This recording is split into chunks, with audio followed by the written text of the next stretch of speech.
Hello mga kaibigan, kamusta? Boss Oni, nagbabalik. Meron tayong booking at ito, pupuntahan na natin sa field exploration. At nakikita nyo, dito na malapit na tayo sa field exploration. Kaso dito tayo tinuturo ni Map sa madilim na part. Di natin papasuin to. Tawagan muna natin si CS para sigurado. Alis na rin muna tayo dito, lipat tayo ng pwesto. Doon tayo sa harap ng simbahan para hindi naman delikado. Ang dilim naman kasi sa lugar na to. Walang kailaw-ilaw. Kaya dito muna tayo sa harap ng simbahan habang tinatawagan natin si passenger. Teka, lipat muna tayo sa kabila. Hindi ako mapakalis sa pwesto natin eh.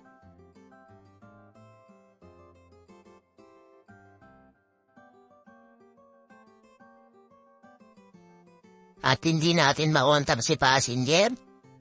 May diskarte dito para maaalaman ni passenger na nasa pick-up location na tayo. So, punta ako sa apps. Swipe na natin na nandito na tayo sa pick-up location para mag-notify passenger. At i-text na rin natin si passenger para malaman niya na nandito na tayo.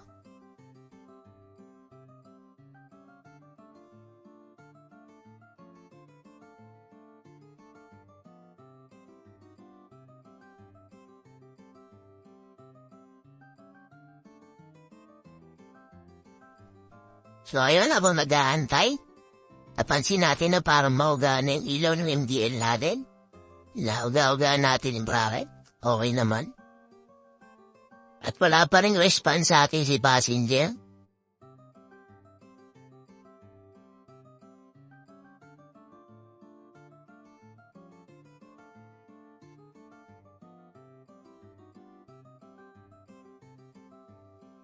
Tawagan natin ulit si passenger.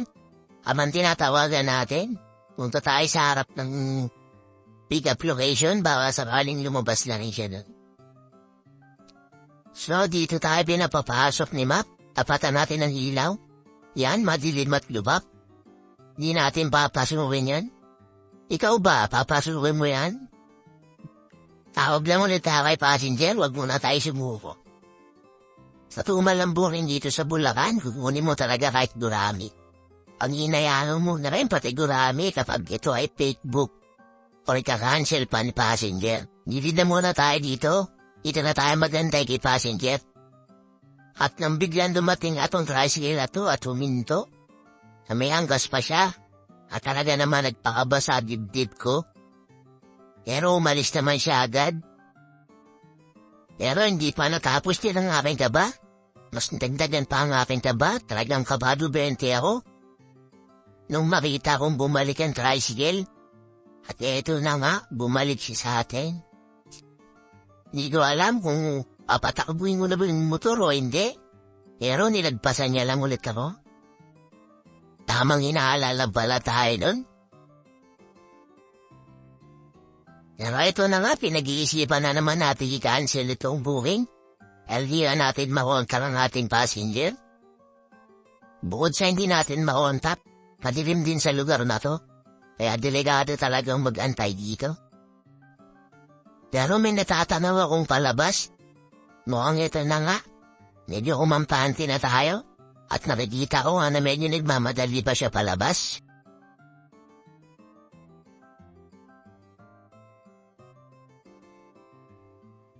Lalapitan ko na nga para tanungin kung siya nag-book. Pero hindi daw siya yung nag-book. Kaibigan niya daw ang nag-book para sa kanya. Dahil nadayo raw sila ng inuman, sana all. So ayun lang, sana nasayang ko na naman ang oras mo. Dahil wala ka na namang ginagawa kaya umabot ka sa video na to. Anak ka ng ina mo?